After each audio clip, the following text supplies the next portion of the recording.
Won't lie to you guys, match sim, not great. Bit concerned, but hey, let's get our thoughts together. Nathan Thompson gets the best pumping and goes cuts over that. We're heading to the finals. What's up, guys? Welcome back to Further North. I've just got back from our first official preseason game, I think. Who knows what they're calling it these days? I miss the Ansett Cup.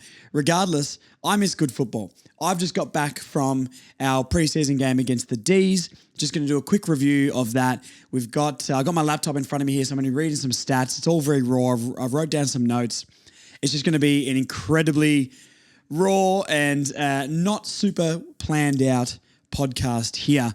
We've got the live show tomorrow, so I'm going to be packing and getting everything ready for that. I don't have time to knock out a perfect podcast for you guys, but I want to get something out because there's stuff to talk about.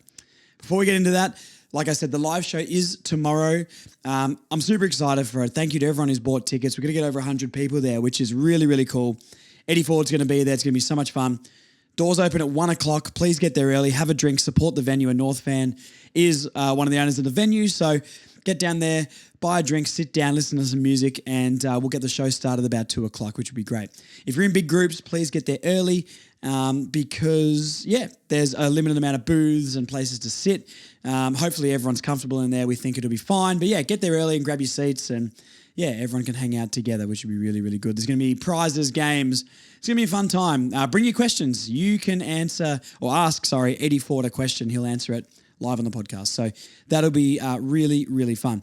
I did send out an email to everybody just with some T's and C's of the day, parking, food, all that sort of stuff in an email. Check your emails to see if you've got that. If you haven't got that email or want to know anything about anything at all at the show, to be honest, send us a message, Further North Pod on Instagram, Facebook.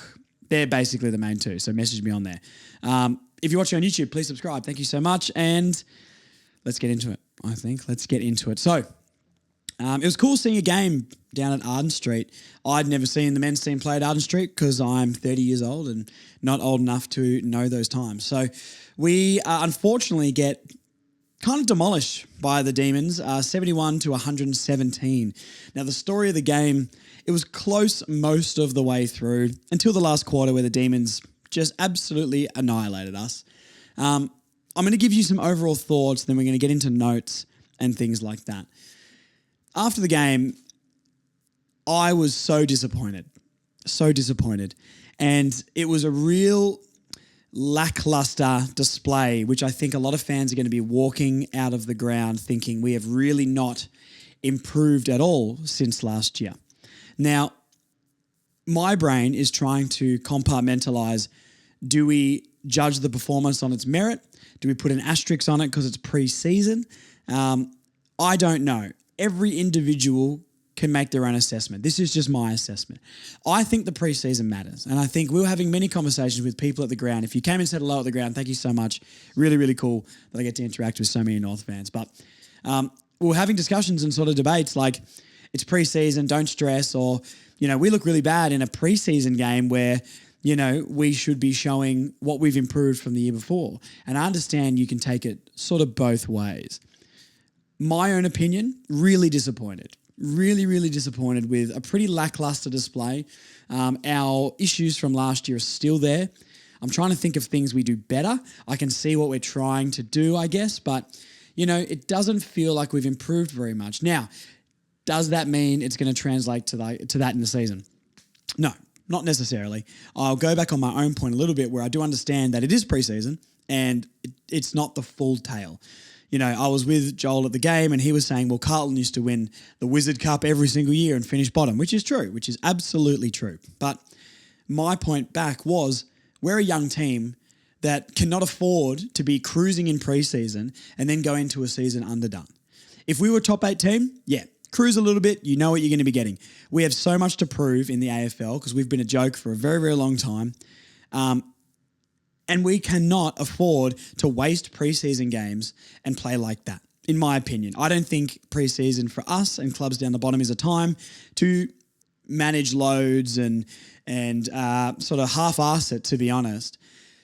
let's talk about the game a little bit more. Hopefully you guys agree and understand my point on that. I'm not saying it's the be-all and end-all. I'm just saying I don't think we're good enough of a club at the moment to be taking preseason lightly when we need to improve right now.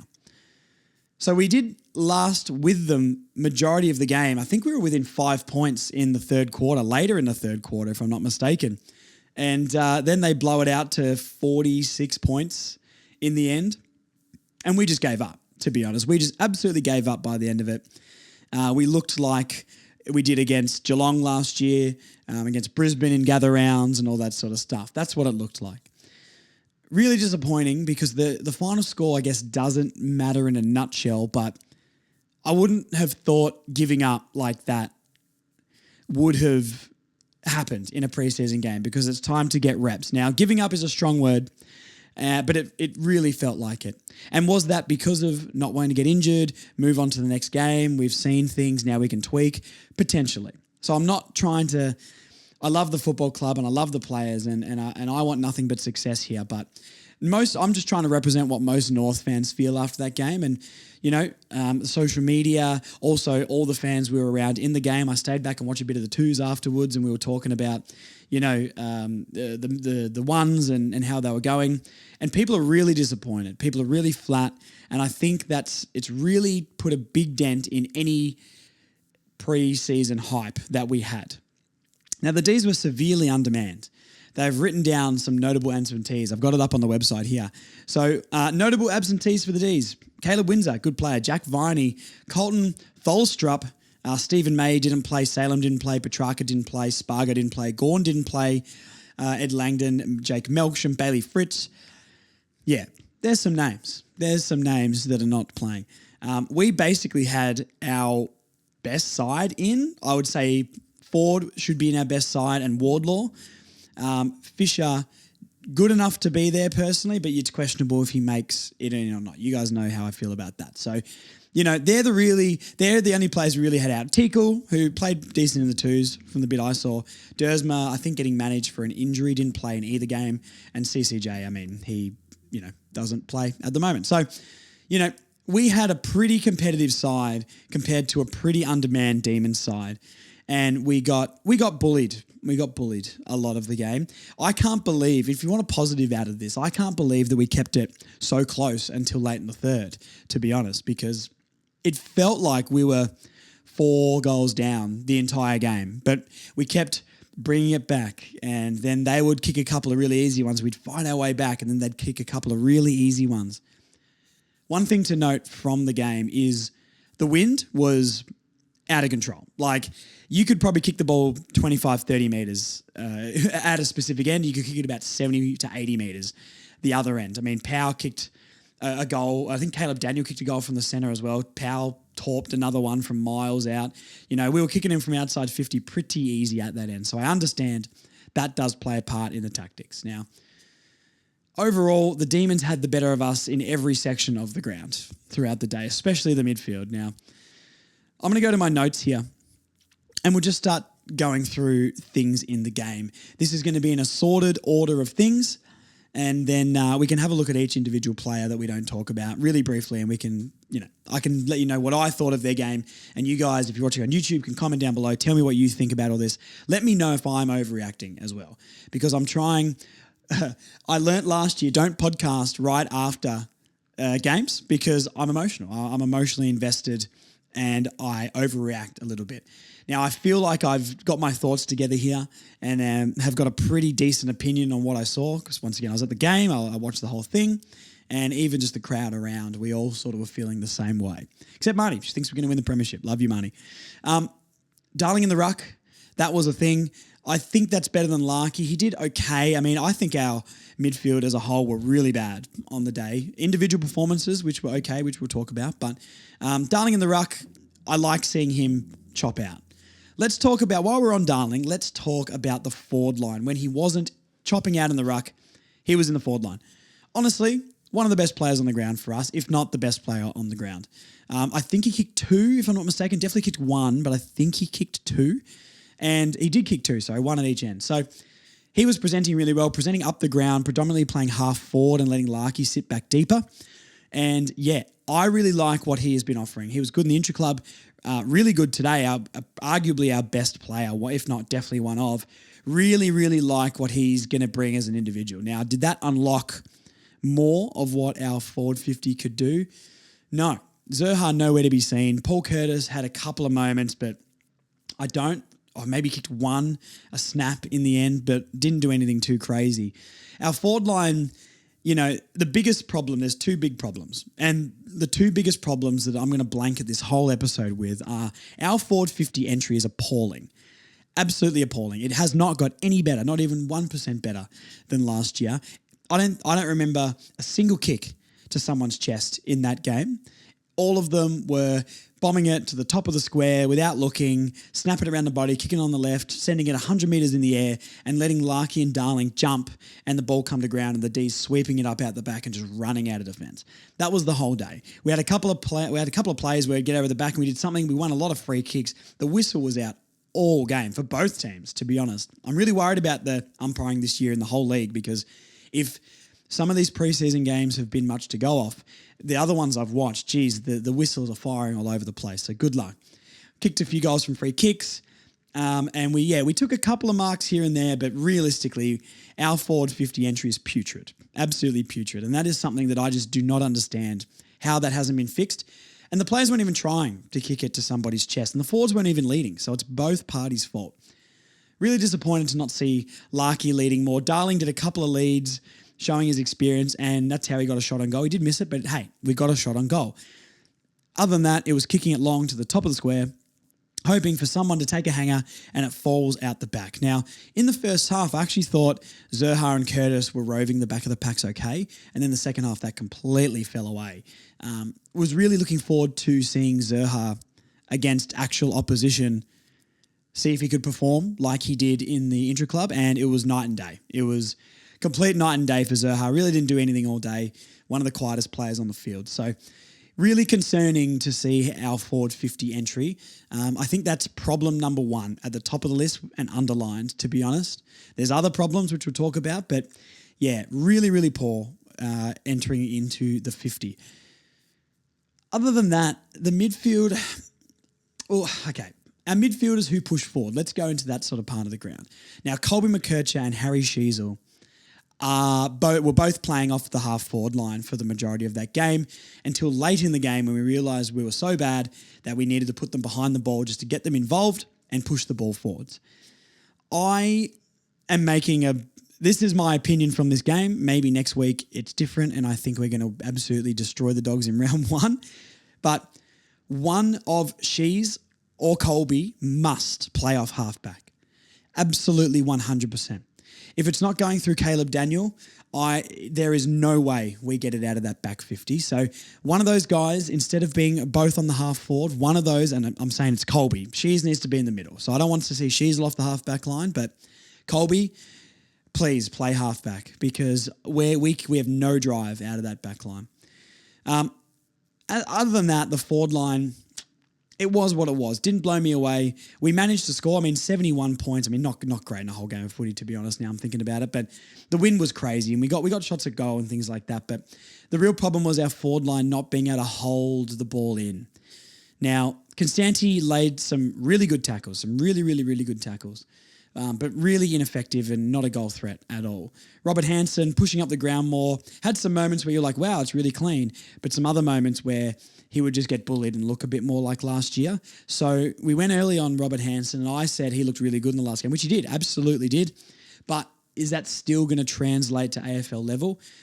I'm not sure. I'm not too sure. I think he will be the player that has moments in games and then goes lost in games, to be honest. He was okay in the game. I'm not blaming Robert Hansen for anything, to be honest. He's a young player, very small, trying to do his best. So not a bad performance, but not like it was last intra-club where he was pushing up the ground, receiving the ball on the outside and, some decent disposal into the forward 50. The forward line as a whole, not sold. Like what Larky and Darling brought, didn't really like much of anybody else, to be honest. Let's have a talk about the midfield. Now, this was the most disappointing group midfielders, forwards, backs. This is the most disappointing out of the three. We got absolutely bullied the whole game. The whole game. Credit to Will Phillips. I think Will Phillips battled all day. Credit to Tom Powell. I think he was good, although his disposal needs a lot of work. LDU seems to still be cruising. Had moments where he's the best player on the park, so I'm not worried about an LDU. But his disposal by foot is not good as well. Parker got a lot of time in the middle, especially the second half. And didn't think he stood out at all, to be honest. I think he's going to be really important, and he was barking orders on the field, to be honest. But our midfield as a group got absolutely torn up. I don't even think Sherry beat his opponent. I think Tom Campbell, is it too late to get him back? I think Tom Campbell had the better. And yes, Sherry is a walk-up starter in this team. Tom Campbell is battling for a spot, but still, Sherry's talent alone should be beating out Tom Campbell. So I don't think Sherry beat his opponent today, and no one in the midfield really beat their opponent. Clayton Oliver did what he wanted. He looked absolutely incredible. Him or Cozzy Pickett were best on ground for me, but they both absolutely tore us to shreds. Harvey Langford for the Dees looked really, really good. And it's really scary that, that midfield with no Petrarca, no Viney and no Gawn in there comprehensively beat our midfield on the day. I don't think there was much good to take out of it, to be honest, except Will Phil is starting round one. He was probably our best midfielder today, so he's definitely going to be starting round one. A lot of in and under work from Wilford. Didn't look to be tagging or anything like that. A lot of in and under stuff, doing the hard stuff. And when Parker went in there, it's a tougher midfield, but problems remain where we weren't tapping to advantage, and the ease which they got out of the midfield was concerning. Very, very, very concerning. The ease which they ran out of that midfield with no pressure on them and delivering to open people in their forward 50. Yeah, it's a worry. It's a real worry. We'll get to the defence in a second because that's got the most talking points, to be honest. But yeah, a bit disappointed in the midfield, to be honest. There's not, I guess, heaps to talk about except how quickly the D's transitioned the ball and how we got just absolutely bullied through the midfield. One of the midfielders I say looked pretty good was Foss. I think he impressed me a lot more today than he did in the intra-club. He looks like an AFL player. He's ready to play AFL. He's going to be a good player. He took a couple of good marks, really strong marks, and just with the football looks very, very clean. So maybe him and Sheasel can play half forward. Colby and Daniel can play half back. I think that's probably the way to go. Otherwise, we just won't get that ball out of the back 50. Something interesting about the midfield was there are not heaps of Harry Sheasel in there. Harry Sheasel played a lot of forward, and at times he was playing in the goal square as our full forward in quotation marks. I don't know what we're doing there, to be honest. He played a lot of half forward and pushed straight into the middle, him and Colby at the first bounce, and ran straight into the middle, which is fine with me, completely fine, because they're basically a midfielder at that point.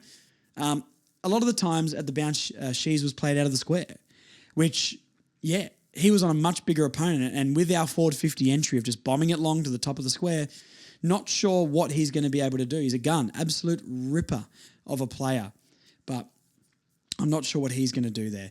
We need him in the midfield to have a little bit of class because the skills and the disposal was so poor. The butchering kicks, missing handballs, not looking up to take our kicks, just snapping the ball around the body when we're under pressure and it getting turned over. All the same stuff as we saw last year was there. So I really hope against the Eagles we can do a lot better, to be honest, because our skills aren't AFL quality. They just don't look AFL quality, to be honest. We had these passages of play where we looked really, really good, but it would always end in a turnover, to be honest. So that was a bit disappointing. Our transition as well and using our skills through the corridor, the D's always had an overlapping handball. Or there was always an overlap. There was always a shepherd on. There was always another player to hit the target. And I just don't understand how that's happening. We're better than this. We're better than this. I don't get it. We should have improved. We've got really good young players. I'm starting to think, and this is not a question on Alistair Clarkson at all, if he should be at the club, but the thing I'd be questioning is, as a coach, what are we doing in these situations? Why haven't the skills improved? He's third year at the club now.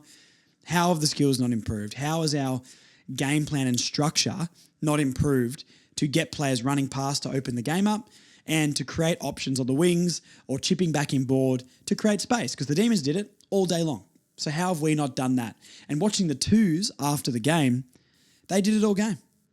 You know, all game. I watched the first half. But, you know, they were finding space. They were chipping it back into the middle. There was overlapping runs. There was space through the middle. This is the same football club. We're playing in different ways. I understand it's different players, different intensity. The Dees, you know, ones are a lot better than the twos. I understand all that. But, you know, I'm really struggling to see any North ball, for lack of a better word, or any quick transition. With the ease which the Demons stopped our transition was scary. Kick it across, hold it up, wait. And then eventually just kick it long down the line for a turnover and they'll run the ball in and score. To be honest, that was what was happening all day, which was concerning. Now, I've said this, but despite looking pretty average for the most of the game, we did stay in touch with them. It felt like they were 4 goals up the whole time, but we kept fighting and we scrapped for the first 3.5 quarters, I would say. We really tried, but it just wasn't good enough, to be honest. Anything else on the midfield? I don't really think so, to be honest. We're trying to keep this one short, so maybe not, but you guys watch the game. You guys know what I'm talking about. Let's talk about the back line, and this is the most concerning area of the ground. Oh, man. Van Ruin kicked 4. And he's a good talent. I like Van Ruin. He is going to be a very good player for the Demons, but yeah, we were giving up marks all over the place. Now, Charlie Comben was decent at intercepting throughout the game. His presence was felt. He got a couple of crucial interceptions. So I think Chom had an okay game. One-on-one still needs a little bit of work. There was a time where he was wrestling and had the better position on the body right next to the goal square in front of the points. And he got muscled out of it last second. Then the ball dropped into the Demons guys' hands and they kicked a goal. And that just can't be happening. So Chom was decent on the day. I think Aiden Core did pretty well when he was on. He was only on for like half a game. So I think he did pretty well, took a few really good intercepts and played his opponent one-on-one pretty well. You're pretty guaranteed that he's going to bring it to ground, I think. So he was really good on the day. Griffin Logue, I don't know. He hasn't played footy for a long time, and I was really bullish on Griffin Logue because we haven't seen him enough over the span of his contract at North Melbourne. So I was really bullish on him, thinking he can come back in and maybe be our best defender, and he was probably the weakest of the 3. His second half was decent. His first half was pretty bad. Always trailing behind the leading forward and maybe just not being in the right spots to intercept or create the contest. But I think he grew into the game a little bit, and I can understand maybe why that would be when you haven't played consistent football for a very, very long time. So, look, we'll see what happens next week in Western Australia, but key defence needs a little bit of work. I think Chom and Core did well individually, but we need to fix it as a unit. Luke McDonald was pretty good in the game. The one thing that frustrates me about him is he seems to trail off his man a little bit and have to close down the kick late. And I likened it to, do you remember when we played Brisbane a couple of years ago? Was it last year? Both of them were shocking. Who knows? And Danaher and Cameron were just 30 metres out the back all the time, and they were just bombing it over our heads, and it was easy goals. And we were just like, why is Ben Mackay playing that far off his man? McDonald seems to be doing that, kind of. And he would always, our key defenders would get pushed up the ground and get caught up on the wing. The amount of times that Luke McDonald was the last defender on one of their key forwards was not great, to be honest. He would close down the man and take his eyes off the ball last minute and spoil and hit the guy in the arms, and it'd be a free kick. That happened a couple of times. So, from experience, play needs to be a little bit better there. But did intercept well, tackled well, competed well. I think he was one of the better defenders on the day, to be honest. Even people in the ground were still questioning Luke McDonald. I think that's very, very harsh on his game today with how everyone else played pretty poorly. He was better than most of the midfield, to be honest. So Luke McDonald played pretty well, pretty solid. Darcy Tucker is probably the one that I'd be looking to be like, is he going to play? And are we going to put a McKercher back down there, or are we going to bring in a Hardiman? Hardiman looked really good, especially in the first quarter of the VFL game. He looked really, really good, taking a couple of intercept marks and hitting his targets really, really well. Needed a bit of a bounce back performance after his intra-club where he was pretty ineffective. So that's probably the one position in the back line that I would be questioning does like a Hardiman, because Goda's not fit, play over the top of a Darcy Tucker? Because I don't think Luke McDonald's spot is under question at this point. No one's really kicking the door down. Fisher's got to come in, I guess, but who knows if he plays round one if he's not playing. We've only got one more preseason game before the season starts, so doubt Fisher probably plays round one, to be honest. Now, our back line, as the game went on, oh my God, just completely gave up. The amount of open players, and it's the midfield's fault as well, and I'm not just trying to blame the back line, but the transition from our whole team, the amount of Demons players, they transitioned so quickly from the Demons forward line to their back line. That's probably the second biggest worry, bar our forward 50 entry, is we can't defend the transition at all. I'd argue and say maybe worse than our forward 50 entry. We cannot defend that transition at all. The speed and the quickness with which the Demons went from one end of the ground to the other, diabolical for us. We cannot defend. There's an overlap every single time all throughout the game, and it ended with open shots. I think the first half we defended a lot better, but the attack wasn't as good in the midfield, and I think it switched in the second half where our midfield competed better up until the last quarter. And our forward line, it was pretty similar all day. Just what can you get with rubbish service like the midfielders gave them? But yeah, I'm really concerned about us defending the counter-attack. I reckon even Richmond could probably counter-attack against that. So, we just can't defend it. We're too slow. And by the time our midfielders push back and stay on their men, they've already marked the ball and are lining up for a shot at goal. The amount of open marks, especially late in the game, that generated was very, very scary. And I don't know how we have not got any better at that and the entry inside the 50. So, yeah, that's a real concern for the back line and the midfield. And you know what? The whole team defensively, because that's a team thing.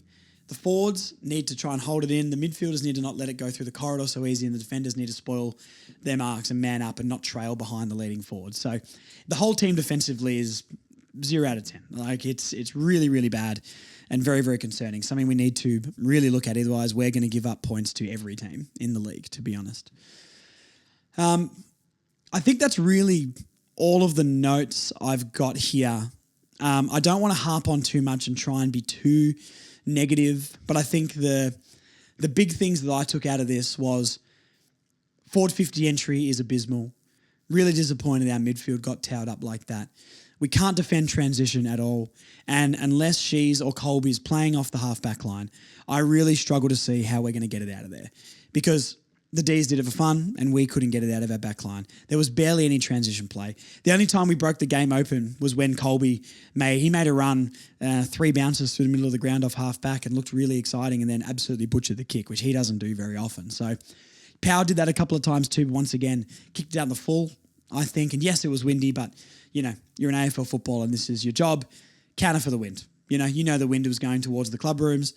Kick it over the left-hand side of the ground a little bit more. So look, I'm sitting here in my spare room doing a podcast, not playing AFL football, trying to analyse a game that I saw a couple of hours ago. So, I'm not trying to be too critical, but I think I can speak for all North fans when I say that was really flattening, that was really poor, and I've got a lot more concerns than positives or excitement going into round one now.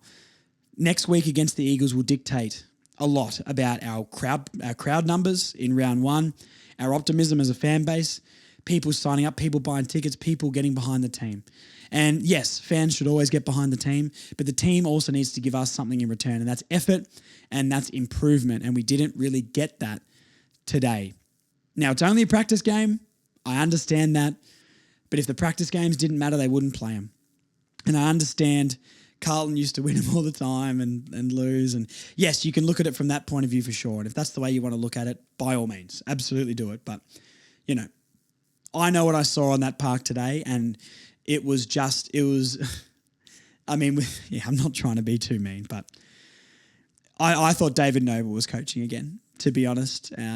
Is this an overreaction because I'm podcasting on the same day? You guys let me know. Let me know down in the comments on YouTube if you think this is an overreaction by me. But I'm pretty confident to say that I've got my head around this performance enough, and I think most North fans will feel the same way, to be honest. Hopefully I'm a bit of a voice for the people here because, I would love to sit here and say, with this positive, there's a few to take out. I've said the positives. Darling was really good. I think, that's probably basically it, to be honest. Power, no, that's a lie. Power was good. I like some things Chom did intercepting and Aiden Core and that sort of stuff, and spurt moments here and there. And looking at Colby break the game open still is exciting. Finn O'Sullivan had a good game. But I'm going to dart through some of these players I haven't talked about. I'll just give you a sentence of what I think they did. So Finn O'Sullivan, really good, impressed me more. Only played half a game, but I like what he did. Sheasel, looked better off half-back, to be honest. Really didn't get in the game when he was forward of the ball. So needs to be midfield more, to be honest, or don't play him in the goal square.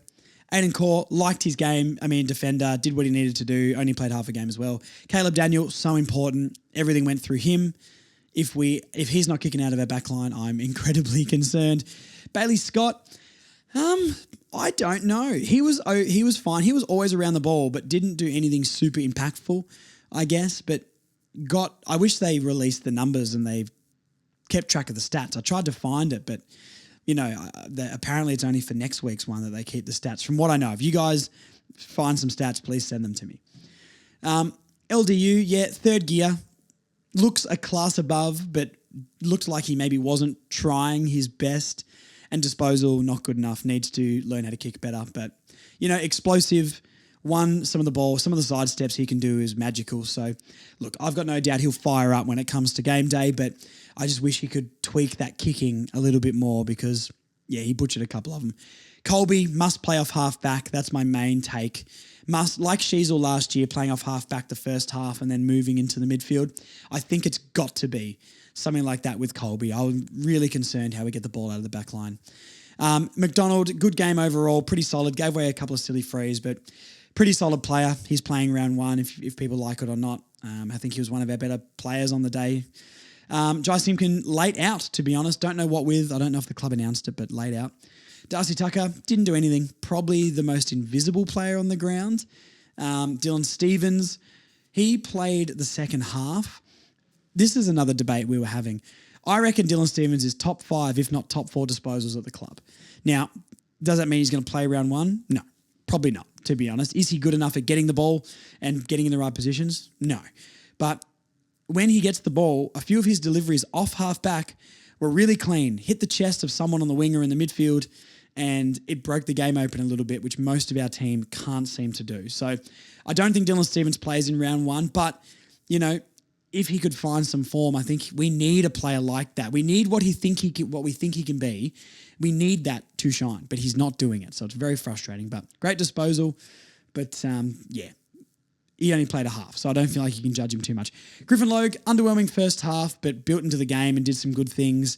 Need to see a bit more of Griffin, but also he's coming back from an injury. That was probably the first proper hit out he's had for a long time. I guess he played a little bit before he hurt his wrist, but, he's finally had a preseason. You know what I mean? He's fit and ready to go, so need a bit more from him. Nick Larkey, good. Looks like classic Larkey. Doesn't seem to be able to take pack marks any better than last year, but kicked a few goals and, kicked 3 and really like what he brings. Him and Darling are going to be really good together. Taylor Goad.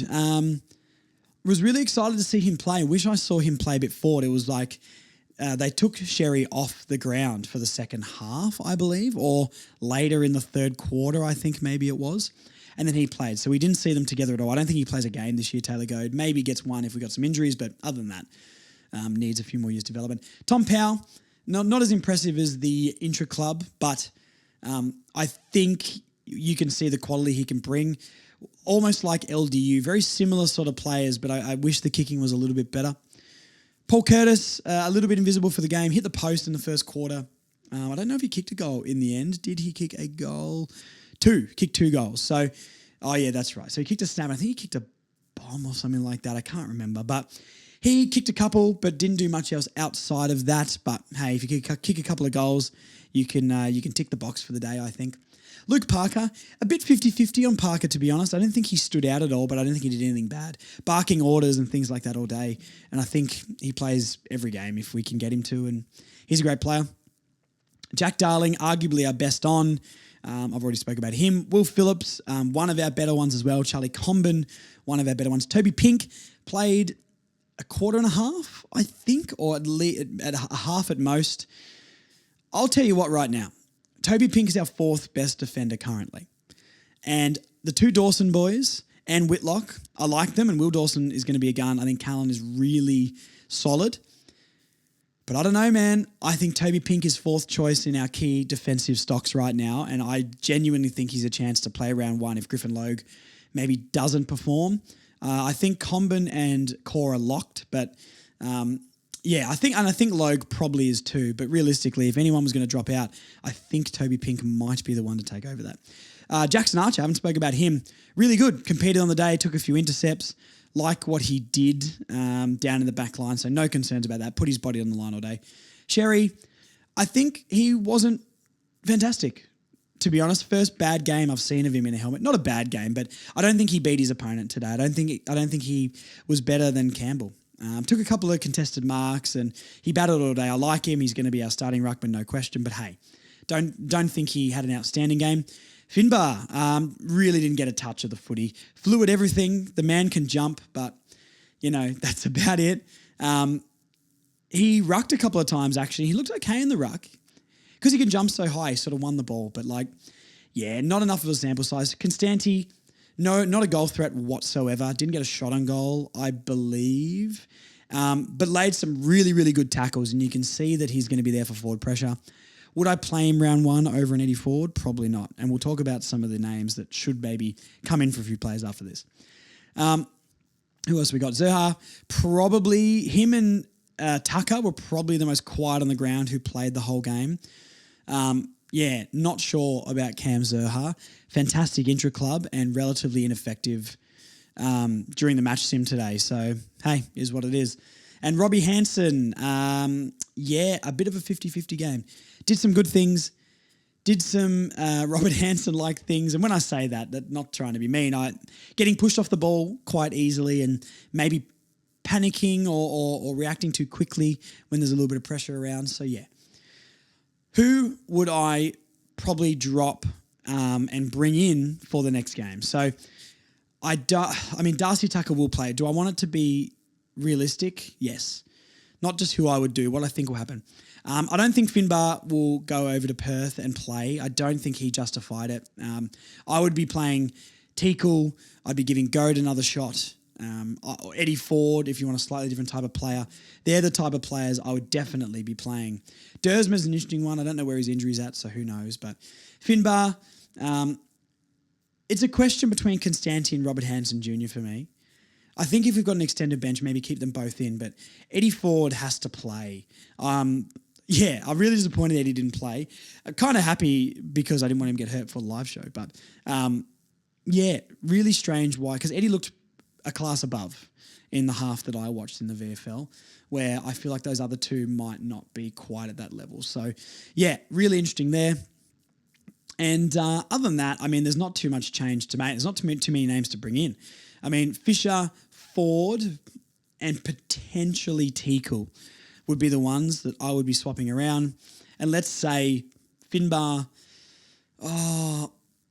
maybe Constanti, because I think every player on the AFL field should be able to tackle. If you can't bring goal threat, I don't know what is happening. So maybe Constanti. And to be honest, and Darcy Tucker. I'd keep Dylan Stevens in over Darcy Tucker personally. I just think he's got more attributes that we need. Darcy Tucker, he's probably going to play every game. And we said this last year. But they're my three I would maybe change. All right, let's leave it there. I think that's enough ranting and being upset for one day. I really hope we go over to West Coast and put in a much better performance than that. I'm going to bank on it's the preseason. Larky did an interview, which probably not the right things to say from Nick, saying there was some good things in the head. He thought the forward pressure was really good. It wasn't, mate. And they transitioned it out of the back line so quickly. Not much positive to take from a North Melbourne front, except for it was a first proper hit out. hopefully they go away, watch the tape, go, yeah, we got beaten up. Let's step it up. It's a step up from a intra-club to a match sim, and now it's a match sim to like a proper preseason game. So let's hope that sort of woke them up a little bit and they need to pull their fingers out to get to AFL standards. So concerning, a bit nervous, but I really hope that the West Coast game next weekend changes our minds. So anyway, live show tomorrow. Please, if you're coming along, bring your questions for Freddie. Bring the energy. It's going to be a really fun time. Any questions about anything for the live show, there's an email with some pointers for the show, but also message us. We will get back to you. If you're watching on YouTube, please subscribe. Please like the video. Leave a comment. I love the interaction. Thank you so much. We're on Instagram, Facebook, TikTok. One of my TikToks sort of blew up. I've got 30,000 views on things we learnt from North Melbourne's Intra Club. So thank you for that as well. We're going to be bringing you North content all the time. All right, I'm going to get this out. Thank you so much. Have a good one, guys. Sleep easy. Don't overreact too much like me.